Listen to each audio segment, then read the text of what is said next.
नमस्कार। प्रधानमंत्री जी द्वारा किसान बिल का वापस लिया जाना मुझे व्यक्तिगत तौर पर बिल्कुल भी पसंद नहीं आया, क्योंकि जहाँ तक मेरी समझ है, मैंने जो भी इस बिल के बारे में पढ़ा है, जाना है और इसके जानकारों के इंटरव्यू और दूसरे स्रोतों से जो भी जानकारी हासिल हो सकती थी, जो भी मालूमात मुझे व्यक्तिगत स्तर पर हुई है, तो मैं पूरी तरह से इस कानून के पक्ष में था। और ये तीनों कानून, जिसमें खेती कैसे की जाए और फिर अन्न का भंडारण कैसे किया जाए और इसकी मार्केटिंग कैसे किया जाए, यही ये तीनों बिल को समझने का मोटा मोटा तरीका है। साधन, तकनीक और पैसा कैसे इसमें आ सकता है, इसी के लिए यह कानूनी प्राविधान है। इसमें कुछ अच्छा बुरा भी होगा, और जैसे कि अच्छे बुरे लोग हर जगह होते हैं, इसी तरह इस कानून के बन जाने के बाद भी किसानों के लिए सब कुछ अच्छा हो जाता, यह संभव नहीं था।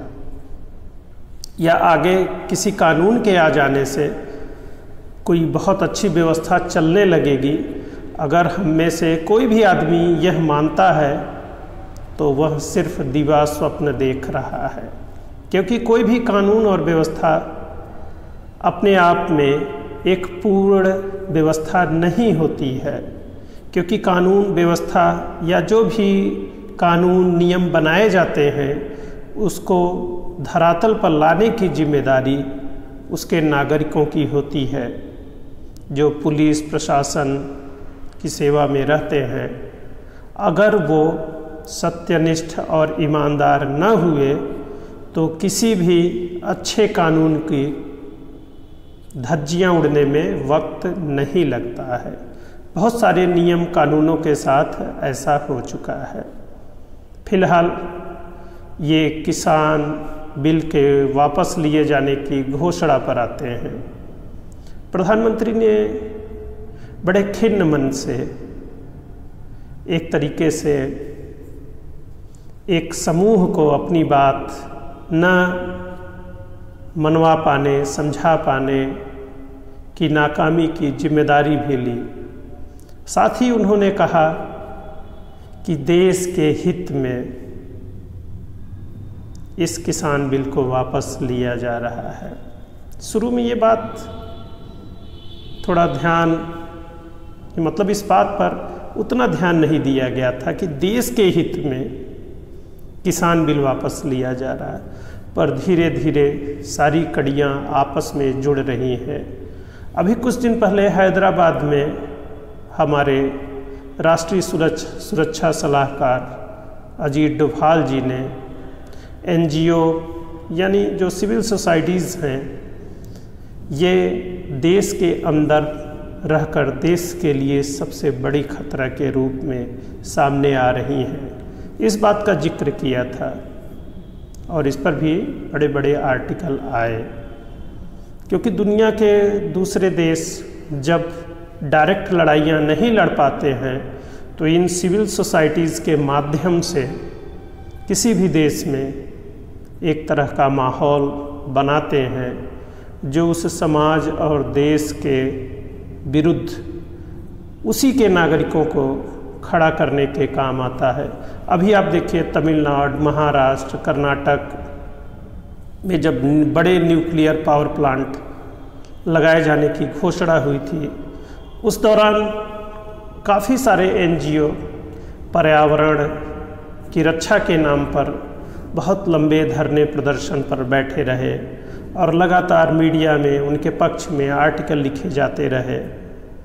और अभी देखिए, जैसे उत्तराखंड में जब बॉर्डर रोड कनेक्टिविटी की बात हो रही है और भारत सरकार एक बड़े पैमाने पर बॉर्डर एरियाज़ में इंफ्रास्ट्रक्चर डेवलप कर रहा है, तो फिर नए सिरे से पर्यावरण विमर्श पैदा किया जा रहा है, गढ़ा जा रहा है कि कैसे इन योजनाओं को रोक दिया जाए।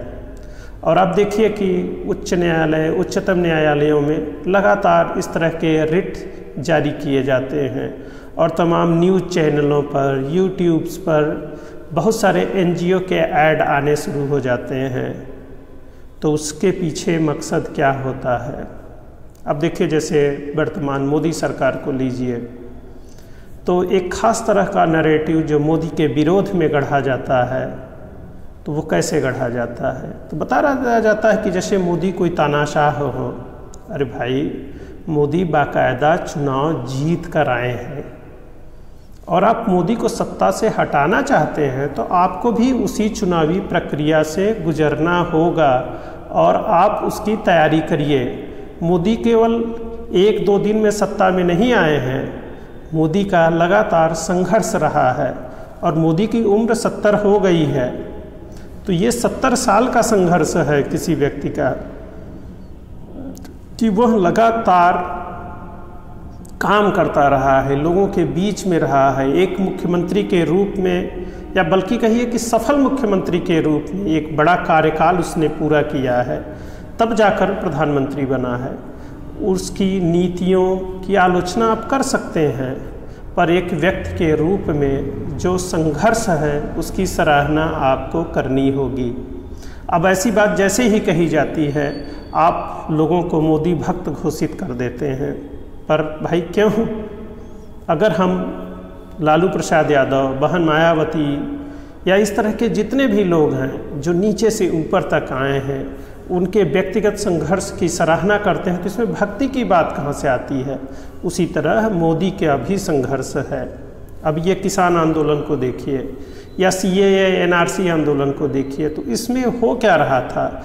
वास्तव में उन नीतियों में क्या कमियां हैं, उसको बताने, समझाने और उस पर बहस करने के बजाय वो मोदी BJP का एक राजनीतिक विरोध था। और उस विरोध को करते करते कुछ संगठन और लोग जाने अनजाने में कब एंटी मोदी से एंटी इंडिया बन जाते हैं, ये बात कैसे बताई जाए कि आप जो बात कह रहे हैं वो एंटी मोदी या एंटी BJP नहीं है, वो एंटी इंडिया है। और आपको मोदी के खिलाफ चुनाव लड़ने, मोदी का विरोध करने का पूरा हक है और खूब अच्छे से धरना प्रदर्शन कर लिए।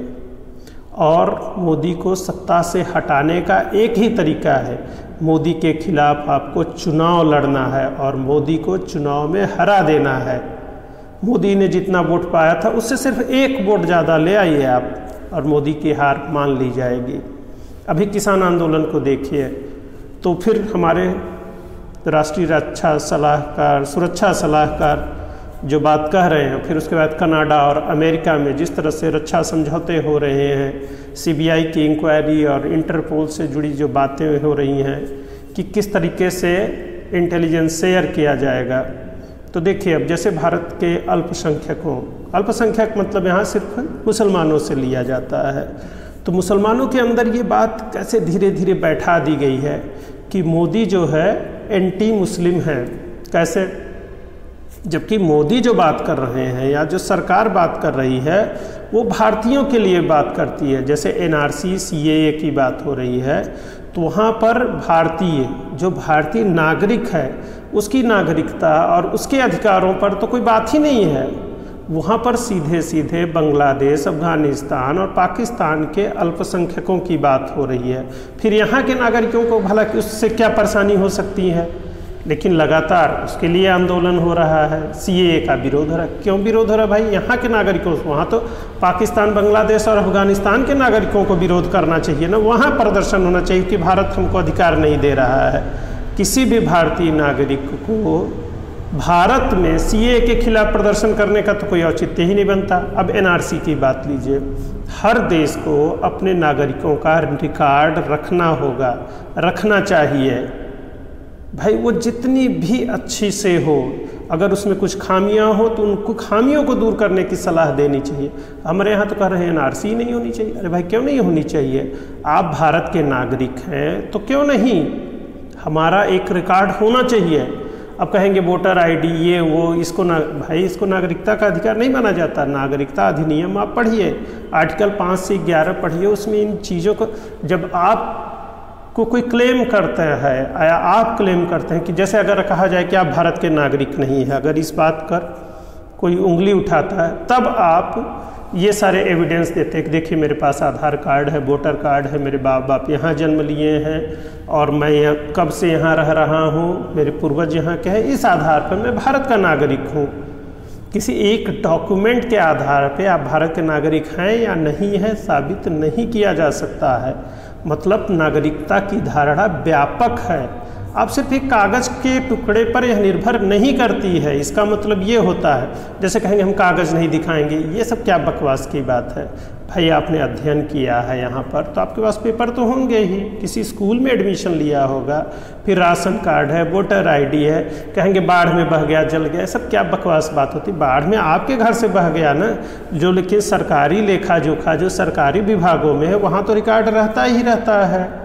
तो ऐसे में इस तरह के बकवास मत करिए, फिर मोदी का विरोध करते करते आप भारत विरोधी मत बनिए। NRC CAA, अब ये देखिए अच्छा इस किसान आंदोलन में को बारीकी से देखिए तो यहाँ क्या हो रहा है, किस तरह से जातीय धार्मिक विभाजन किया जा रहा है। तो इसमें जो कनाडा और इंग्लैंड का जो पैसा आ रहा है या फिर चाइना से जो पैसा आ रहा है वो किसके लिए आ रहा है, तो यहाँ पर सिखों को धीरे धीरे ब्रेन वॉश किया जा रहा है, उनको रेडिकलाइज किया जा रहा है। सबसे पहले ये साबित करने की कोशिश की जा रही है, सिखों के बीच इस तरह की भावनाएं जगाई जा रही हैं कि तुम हिंदुओं से अलग हो और मोदी तुम्हारा भला नहीं करेगा। जैसे कि मुसलमानों में क्योंकि मदरसों की संख्या बहुत ज़्यादा है, उनमें कुछ इस तरह की दुर्भावनाएं पहले से हैं, तो वहाँ पर भी आसानी से ये बात बैठा दी गई है कि मोदी एंटी मुस्लिम है। जबकि मोदी या भारत की कोई भी सरकार किसी भी भारतीय नागरिक के खिलाफ नहीं जा सकती है।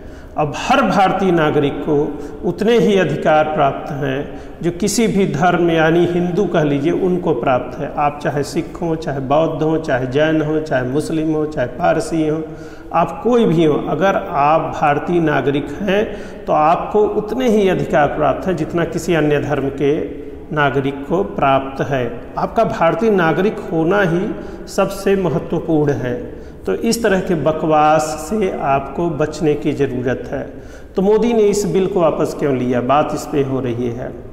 तो पंजाब चुनाव को लोग कर रहे हैं चुनावी आंकड़े, चलिए तो पंजाब में बीजेपी की राजनीतिक स्थिति उस तरह की नहीं है कि वह पंजाब में अपने दम पर चुनाव जीत सके। तो पंजाब इलेक्शन में बीजेपी को राजनीतिक फ़ायदा होगा ये तो मुद्दा ही नहीं है। रही बात उत्तर प्रदेश की, तो उत्तर प्रदेश में इस किसान आंदोलन का कोई प्रभाव नहीं है। आप थोड़ा वीडियो और फोटो देख के परेशान मत होइए, क्योंकि एक बड़ी आबादी जो है योगी आदित्यनाथ यानी बाबा जी के साथ और मोदी के साथ है।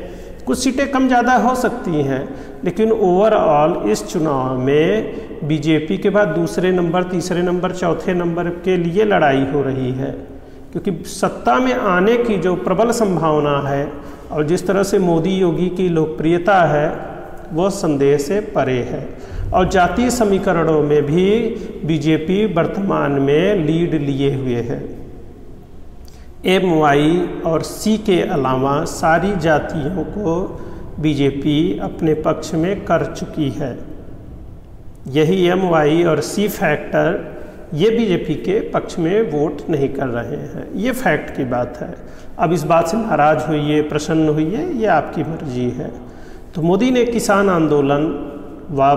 आंदोलन को ख़त्म करने के लिए नहीं, बल्कि हमारे सिखों में जो भावना किसान आंदोलन के नाम पे भरी जा रही थी, धीरे धीरे धीरे धीरे धीरे एंटी मोदी से, एंटी बीजेपी से एंटी इंडिया सेंटीमेंट जनरेट किया जा रहा था। आप धीरे धीरे पढ़िए चीज़ों को। कल से जो रात से आर्टिकल आ रहे हैं, जो बातें आ रही हैं, तो इस वजह से ये किसान बिल वापस लिया गया। मैंने भी एक वीडियो बनाया और मैं अभी इस किसान बिल के वापस लिए जाने का समर्थन नहीं करता हूँ। लेकिन मोदी ने जिस तरीके से गलती मानी, बहुत दुख होता है कि हमारा प्रधानमंत्री जिसकी नीयत पे किसी तरह से उंगली नहीं उठाई जा सकती, इस तरह से दुखी मन से उसने गलती मानी।